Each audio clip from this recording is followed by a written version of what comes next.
Hello comrades, it's I, Dimitri Gaming, and today I want to make a video about a type of helmet that the US military used all the way from 1941 all the way up to 1985. And yes, that is the M1 steel helmet, or M1 steel pot.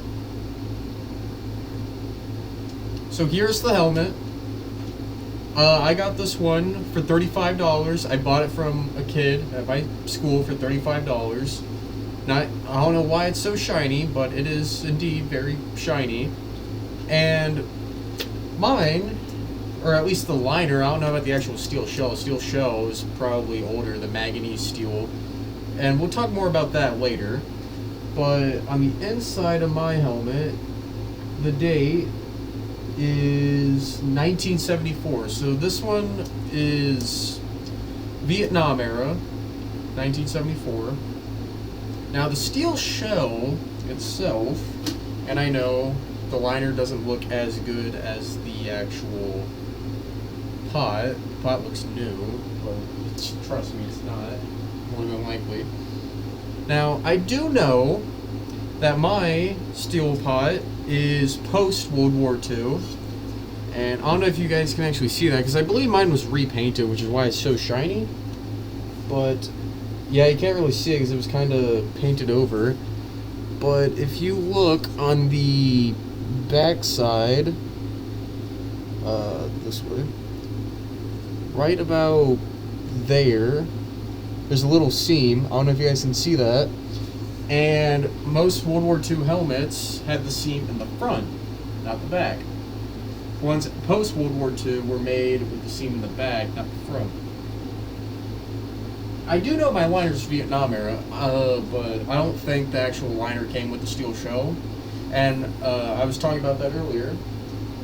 22 million of these helmets were made in World War II. The three major companies were McCord Radiator Company. I believe it was also it was McCord Radiator Company. There was two more. Struer, I believe that's what it was called. And I don't know the last one, but the last one only made a few. And they're very rare to find. There were 22 million made. McCord Radiator Company made around 20 million, and I believe it was Struer. I believe Struder. Yeah, it was Struder. Yes, and Struer only made 2 million, making Struder rare to find. So McCord made most of these helmets, and the design was from 1941. The United States military was looking for a American-made helmet that covered the sides of your face, down the back of your neck, and protect your forehead without looking like a German steel helm of World War I.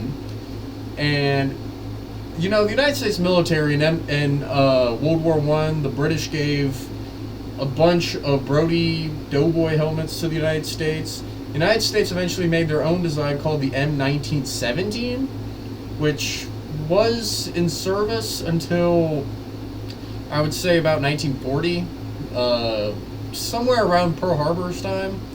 And it was, you know, it was a good helmet, but America wanted something of their own design. The M1917 looked quite a lot like the British Doughboy helmet, so they wanted something with their own design that didn't look like a steel helm, and so they got this. In 1941 was when they were designing it, and in 1942 is when they officially adopted it and started producing it. And after the war, I'm sure more were made, like post-World War II. I can't find any research about saying what if it was still made, what companies still made it. I can't find any of that. But I do know that the steel helmets, well, I mean, technically they would have to be made because, you know, the seam thing I was talking about, they would have to be made in the front, you know?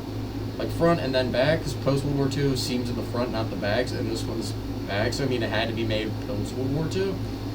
But I don't know of any companies. I can't find any research. I do know, however, that a lot of steel helmets from World War II were refurbished and given to troops in Korea, Vietnam, the invasion of Panama, like helmets everywhere.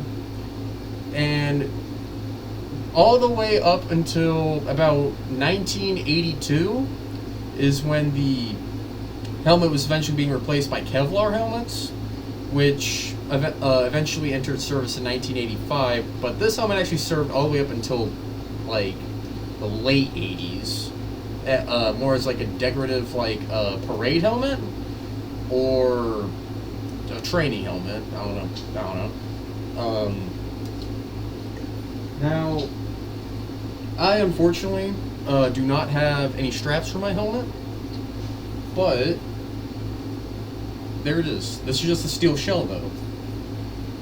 And the liner is right here. Here's the inside of the liner. I forgot to show you guys that. This is the inside of the liner. And you can adjust the liner, like, to your fitting. This portion would not fit with my Ushanka. So if I take the Ushanka off, there we go. Steel helmet. It's a good helmet. It was originally designed to protect you from shrapnel and debris and stuff like that, but it could also deflect light arms fire from pistols, and if you're lucky, a rifle bullet, but not directly. It would have to be at a weird angle where it would ricochet. But yeah, good helmet. I quite like it. It can be used for multiple things. The steel shell itself, if you turn it upside down, because I didn't show you guys the inside of the steel shell, it's just hollow.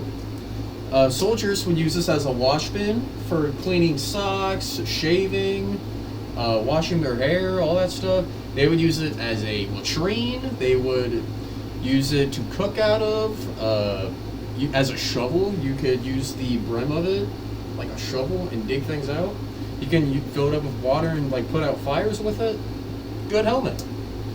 Now the Kevlar helmets, while looking cool and protecting at least, I believe I read that they protect you 1/3 more of the M1 helmet.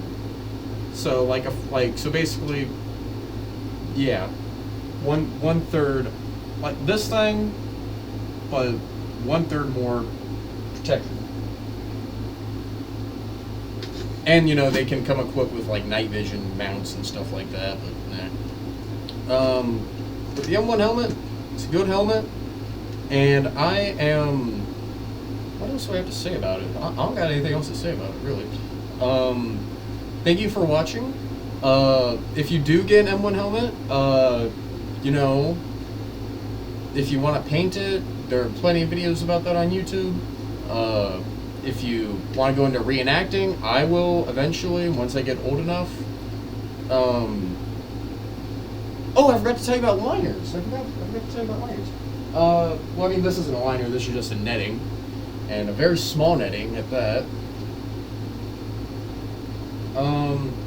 The United States Marine Corps, after Pearl Harbor, and, you know, we started going into, like, more tropical environments in the Pacific. Many Marines were complaining that the M1 helmet had too much shine when it gets wet. And so, to counter that, they started developing covers. And this is just a netting, but it's kind of like the same idea, where this is just a steel shell though. But what you would do is that you would take a... Actually, I did make a homemade helmet cover. If I can find it.